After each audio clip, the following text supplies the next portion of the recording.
पूछा ये इंपॉर्टेंट है क्वेश्चन, ठीक, एग्जाम में बहुत बार पूछा है कि वृत्त के चतुर्थांश जिसको क्वाड्रेंट कहते हैं का क्षेत्रफल ज्ञात करना है जिसकी परिधि 22 सेंटीमीटर। सबसे पहले ये समझ लेते हैं ना इसका चतुर्थांश क्या होता है, ठीक, फिर क्वेश्चन पे आएंगे। देखो जब भी कोई तुम लोग पढ़ा होगा कार्तिकीय तत्व पढ़ा है ना, ये हमारा हो गया y, ये y डैश, ये x डैश। तो ये वाला पार्ट को कहते हैं पहला चतुर्थांश, मतलब प्रथम चतुर्थांश, ये द्वितीय चतुर्थांश और ये तृतीय और ये चतुर्थ चतुर्थांश। और चतुर्थांश का मतलब होता है चार भाग में बांटना। कितने भाग बांटना? चार। तो जब चार भाग में बांटते हैं तो इसीलिए इसका नाम क्या पड़ा? चतुर्थांश। अच्छा बता, अगर इसमें ऐसे वृत्त खींच देंगे तो वृत्त तो होता है 360 डिग्री का, तो ये चार बराबर भाग में बट गए, इसके बीच का कोण कितना डिग्री होगा? 90 होगा सभी का। तो हमको क्या बोला है इस क्वेश्चन में? हमें बोला है कि चतुर्थांश का क्षेत्रफल, मतलब ये पार्ट दिख रहा है, एक चतुर्थांश का हमने से क्या पूछा है? क्षेत्रफल पूछा है। और इसका बोला है क्या कि इसमें हम लोग को त्रिज्या नहीं दिया है, इसका रेडियस नहीं दिया है, हम लोग को क्या दे दिया है?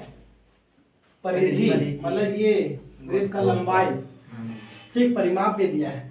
तो इसके मदद से पहले हम लोग को निकालना पड़ेगा त्रिज्या, क्योंकि फार्मूला में क्या होता है? फार्मूला में होता है क्या? पाई आर स्क्वायर थीटा बटा 360। तो हमको तो आर चाहिए, तो आर कहाँ से मिलेगा? आर तो दिया नहीं।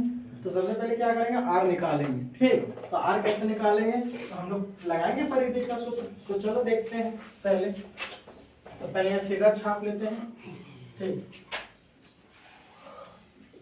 यहाँ पे क्वाड्रेंट बना लो पहले।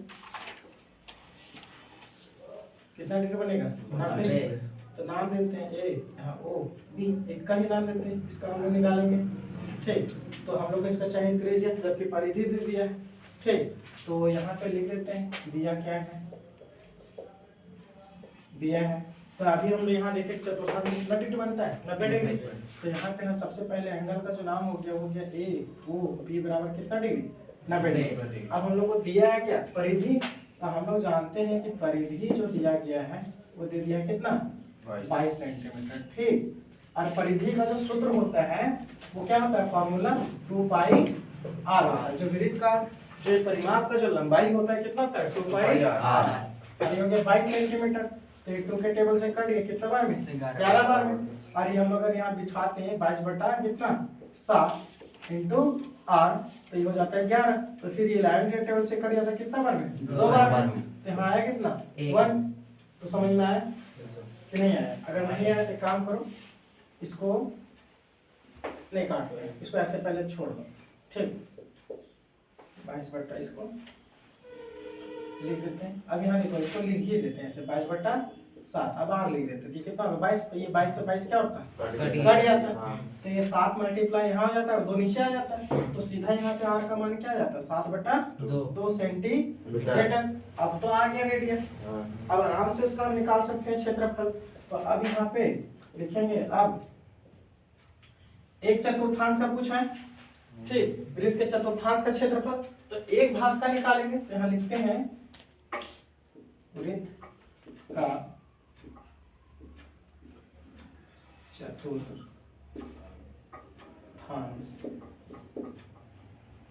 का क्षेत्रफल। तो फॉर्मूला फिर से वही, थीटा बटा 360 पाई आर स्क्वायर। तो यहाँ मान बिठाते हैं, थीटा का मान कितना डिग्री? 90 और 360। पाई का मान अगर क्वेश्चन में कुछ भी नहीं डिनोट किया है कि कितना लेना है कितना नहीं लेना है, तो हम लोग एज जनरली हम लोग पाई का जो मान लेंगे वो कितना लेंगे? 22 बटा 7, ठीक। ये नहीं कि जबरदस्ती सर हमको मन किया था 3.14 लेने का तो ले लिए, ले लोगों कोई दिक्कत नहीं, लेकिन कैलकुलेशन करने में थोड़ा दिक्कत हो जाएगा, ठीक। तो यहाँ पे हम लोग अगर कुछ नहीं बोले तो 22 बटा 7 लेना। आर का मान कितना है? आर का मान आया 7 बटा 2। तो जब भी आर का मान अगर यहाँ पे स्क्वायर में, इसको क्या करना? 2 टाइम्स लिखना, ताकि कैंसल आउट करने में आसानी होगा, ठीक ना, काटने में आसानी होगा। अगर एक बार लिख दोगे तो थोड़ा सा कुछ दिक्कत नहीं होगा लिखने में, लेकिन काटने में सबसे आसानी होता है, इसलिए इसको 2 बार लिखना। तो ये 7 से 7 क्या हो गया? कट गया। ये 1 0 1 0, ये कट रहा है 4 बार में, ये भी कट रहा है कितना बार में? 11 बार में। और तो कट रहा है क्या? नहीं कट रहा है। तो यहाँ जो बच गया वो बच गया 11 और यहाँ बच गया क्या? 7, ठीक। और नीचे बच गया कौन? 4 और ये बच गया 2, तो ये हो गया 77/8 सेंटीमीटर स्क्वायर। तो इसका एक चतुर्थांश का निकल गया क्षेत्रफल कितना है 77/8 सेंटीमीटर स्क्वायर। अगर हमसे पूछता पूरे का तो पूरे पूछेगा नहीं, पूरे का अगर पूछना होता तो सीधा ये नहीं पूछता सवाल में कि बताइए वृत्त का क्षेत्रफल क्या होगा, तो इसमें बिठाते पूरे का निकल जाते एक ही बार में। तो इसलिए यहाँ क्या पूछा चतुर्थांश का पूछ रहा, तो चतुर्थांश का निकाल कर ये हो गया कंप्लीट।